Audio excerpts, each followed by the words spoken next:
बच्चों, आज हम घनमूल के बारे में जानेंगे। ये गणित कक्षा 8 का अभ्यास 3 का ए है। इसमें हम घनमूल के बारे में अध्ययन करेंगे। घन और घनमूल, तो इसके कुछ मुख्य बिंदु हैं।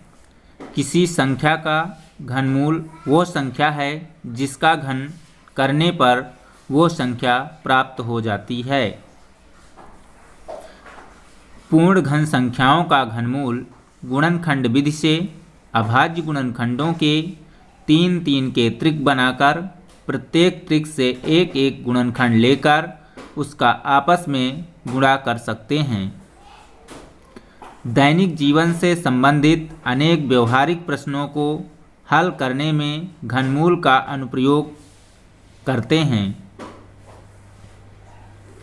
इसके अभ्यास प्रश्न है। अभ्यास 3 का ए है। इसके अभ्यास प्रश्नों को हम देखेंगे। इसमें पहला क्वेश्चन है, निम्नलिखित संख्याओं के घन ज्ञात कीजिए।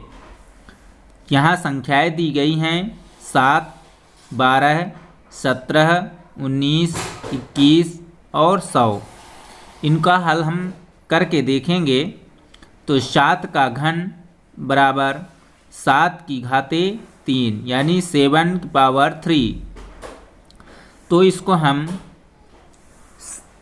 यहाँ 7 गुणे 7 गुणे 7 7 इंटू 7 लिखेंगे। 7 इंटू 7 को हम जब मल्टीप्लाई कर देंगे तो इसका मल्टीप्लिकेशन कितना हो जाएगा?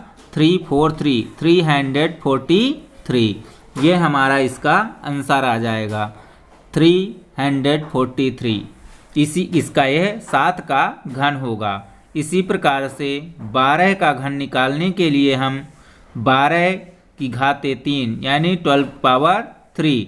तो इसको भी हम 12 का घात 3 का मतलब 12 को 3 बार गुणा, तो लिखेंगे हम 12 गुणे 12 गुणे 12। जब इसका हम मल्टीप्लाई कर देंगे तो जिसका आंसर आ जाएगा 1728। कितना आ जाएगा? 1728। अगला है 17 का घन। तो 17 का घन, इसकी भी पावर 3 की लगा देंगे। 17 की पावर 3, इसको भी हम 3 बार गुणा कर देंगे। 17 का 3 बार गुणे 17 गुणे 17 गुणे 17। इस प्रकार से ये 3 बार 17 गुणे 17 गुणे 17 कर देंगे। इसका जब 3 बार गुणा करने पर देखेंगे तो यह हमारा गुणा करने पर 4913 आ जाएगा। कितना आ जाएगा? 4913। यही इसका आंसर होगा। अगला है 19 का घन। तो 19 का घन करने के लिए हम देखिए यहाँ पर भी 19 की घाते 3 कर देंगे। 19 की घाते 3 का मतलब है 19 गुणे 19 गुणे 19। इस प्रकार से 19 गुणे 19 गुणे 19 कर देंगे और इसका आंसर आ जाएगा 6859। 6859 19 गुणे 19 गुणे 19 कर देंगे तो 6859 प्राप्त हो जाएगा। नेक्स्ट क्वेश्चन देखेंगे 21 का घन। तो 21 की घाते 3 मतलब 21 की पावर 3 लगा देंगे। तो यहाँ पर भी 21 गुणे 21 गुणे 21 किया हमने और इसका आंसर जो आएगा वो हो जाएगा 9261। कितना आ जाएगा? 9261। अगला है 100 का घन। तो 100 का घन मतलब 100 की घाते 3, यहाँ 100 की घात 3 लगा दिया और 100 गुणे 100 गुणे 100 कर देंगे। 100 गुणे 100 गुणे 100 का आंसर आ जाएगा, ये देखिए 2 2 4 2 6 6 जीरो बढ़ा दिया। इसको हम अगर पढ़ें तो इकाई, दहाई, सैकड़ा, हजार, 10,000, लाख, 10 लाख। 10 लाख इसका आंसर आ जाएगा। 10 लाख। कितना हो गया? 10 लाख। नेक्स्ट क्वेश्चन हम देखेंगे अब।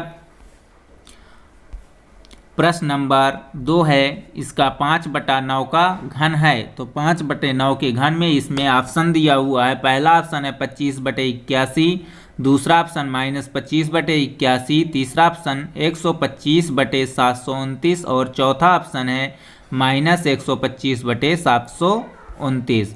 तो यहाँ पर हल देखेंगे हम।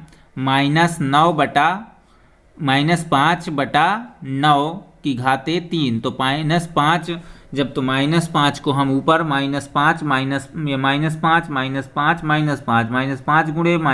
गुणे -5 कर देंगे। इसका गुणा करेंगे तो 5 × 5 = 25, 5 × 125, माइनस का 125 आ गया। अब बटा 9 में तो 9 × 9 किया, इसका भी 9 × 81 और 81 नियम 729, ये गुणा कर दिया। हमारा आंसर आ गया -125/729। तो इसमें कौन सा ऑप्शन सही है? चौथा ऑप्शन सही है।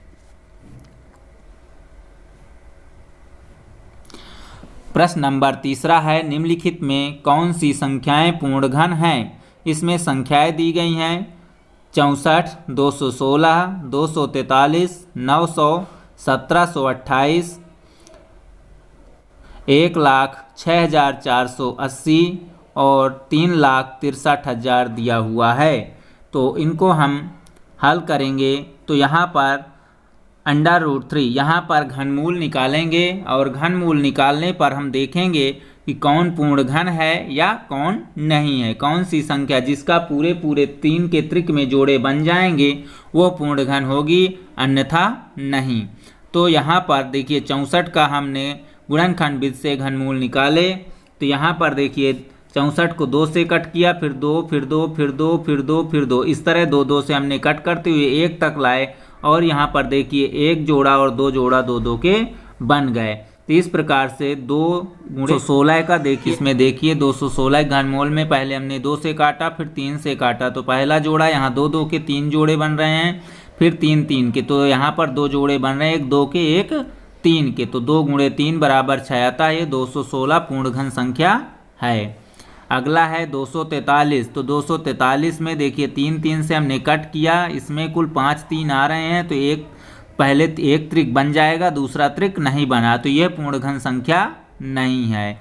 फिर यहाँ पर देखिए 900 आ रहा है। तो 900 को भी हमने कट किया, तो पहले 2 से कर दिया, फिर 3 से, फिर 5 से। इसमें देखिए किसी का भी त्रिक वाला जोड़ा नहीं बन रहा है, इसलिए यह भी पूर्ण घन नहीं होगी। फिर इसमें 1728 का घनमूल निकालेंगे।